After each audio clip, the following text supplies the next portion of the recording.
Well, we're back, and as you can hear, the Bollettes are in full force this afternoon. And so, too, is our very special guest singer, Michael Ball. So will you welcome back Michael? Now, I want to go back to the fire, because that was very traumatic and could have been extremely serious, but it was bad enough as it was. What were the circumstances? We came back from... we'd been out, Kath and I had been out, and... at a party, and I was doing some work as well, and went to bed about 1:30, and I couldn't sleep. Kath was out for like a light, so I went downstairs to my study.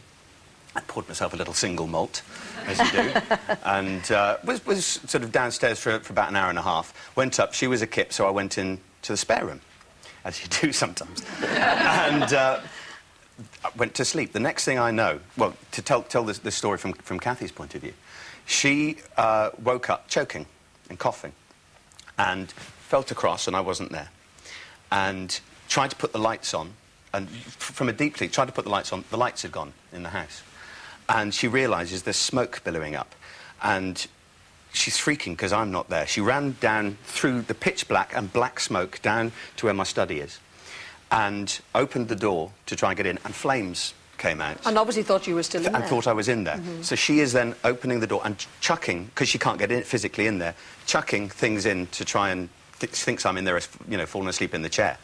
And is getting no response, is then convinced I'm dead. I've gone in the fire. She then...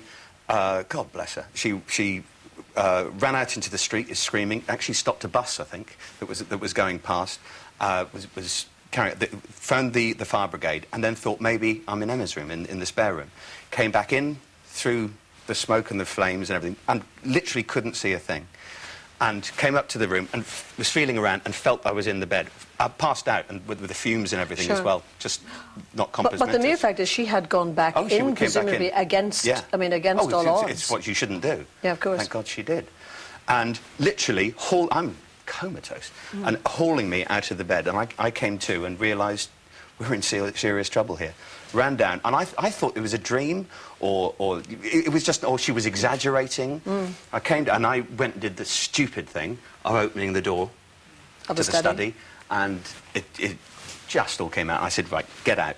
She then goes and runs back up to grab Yogi, the dog, who spark out, bless him, with the fumes. And we went, the fire brigade, this is 2 days before Christmas, so the fire brigade then arrived, and who were fantastic, just so on the ball, and put the fire out, and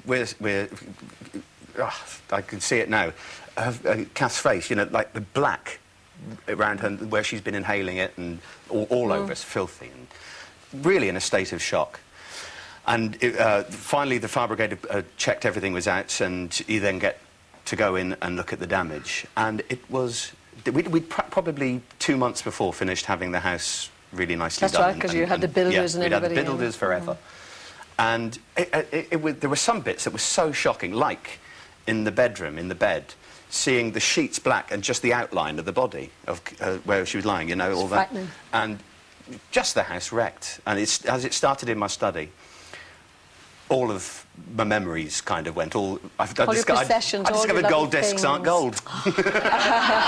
They melt. They melt. So they went, and pictures went, and old videos, a video archive of outtakes that no one else would have. But myself, and you know, all that just kind things of stuff. that you can't replace, really. All those early memories. And and the trouble is, it started. It was an electrical fault. Started underneath where I keep all my CDs and videos, and when that burns and melts, the smoke is the most toxic. You know, it's horrible stuff, and like thick glutinous tar, which was then covered throughout the whole house. Actually, unless you've had a fire in your house, you don't fully understand just how bad it can be. But what was really interesting, we came... I kind of... because I didn't have the trauma she had. I mean, she knew in her head for that moment that I was dead. Yeah, she must have been screeching. Oh, she was, you know, just inconsolable. And then the relief, obviously, when... I hope the relief when she found out. You know, But she saved your life. There is absolutely no question of that. She did. Does she remind you of that from time to time? Every day. and quite right. I need a new winter coat. Remember, I saved your life. I mean, she was, I mean, extraordinary. Just, it's that, it's that instinct for survival. And what is quite clear when people say in those polls, you know, if your house is burning down, what do you save?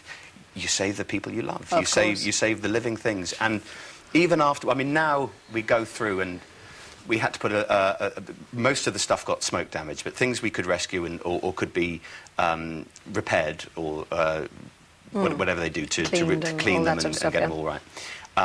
We had loads of things put into storage because we vowed we'd never set foot in the house again.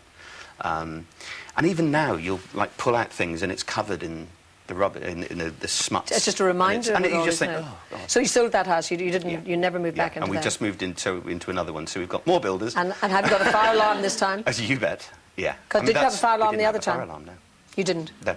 That's the biggest warning, Stupid, isn't it? I know. Absolutely stupid. And the other thing they say is that people who get fire alarms, battery operated, and they just leave them. And they don't test them. That's right, the batteries wear out. out. I know. Well, you know, Michael, you were talking about, you know, losing your possessions. And I know that one of them was a platinum disc for Les Mis, which is really, I guess, the first part that you created. Yes, that's right. You know, the first role. Well, we have a bit of a surprise for you today, and a bit of a surprise of a gentleman to present it. So will you welcome, please, our mystery guest. Here he is.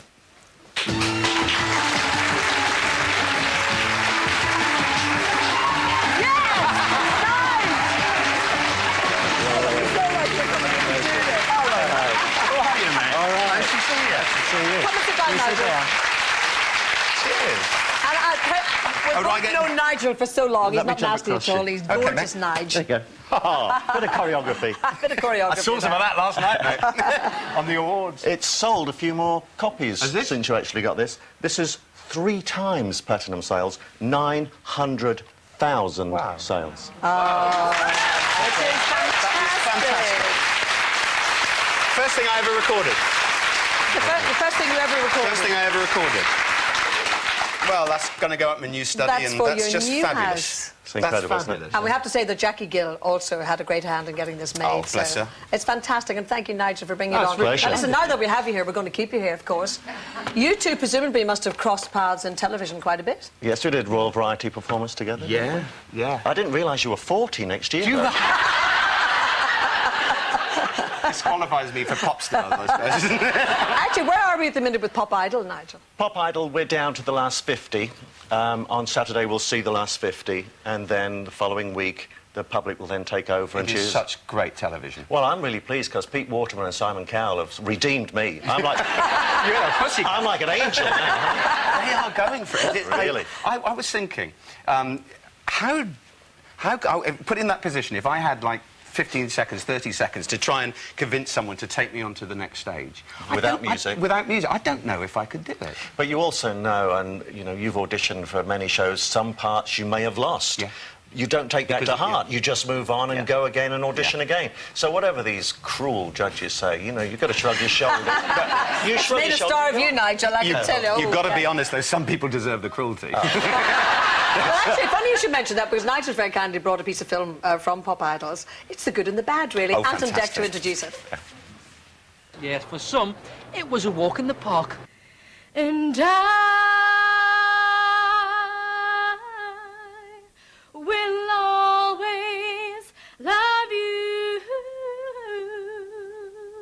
You're on the stand, got your back against the wall. Nowhere to run, nobody you can call.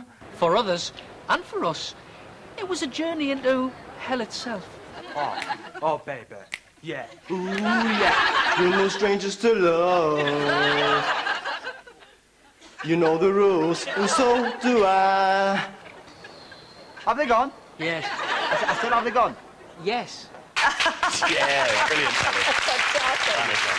I mean, seriously, when you're listening to the ones who are trying so hard, I mean, what are you doing at that time? Are you dying inside? And... No, on Pop Stars, we used to stand there. Used to get backache, and then we realised we were getting earache as well. At least the judges now sit down, and you are constantly thinking, this is going to make good television, even if they're wasting our time as a pop idol, it's going to make good television. Especially the girl, I don't know if you saw, who sang YMCA. Oh, yes! She's got a lovely northern accent. It was young man. There's that place. You can go. I said young man. And Pete Waterman's there going. That's right. Why? Well, she was like dyslexic anyway. Why? Well, I'll tell you what, young men, of 40 plus. We have to take a break. I'm not sure he is, though. Anyway, we've got to take a short break, but I just want to tell you that Michael will be staying here right to the end of the programme, naturally enough, and Nigel, because we love him, will be staying with us after the break, because we're going to be discussing last night's National Television Awards. So see you right after this.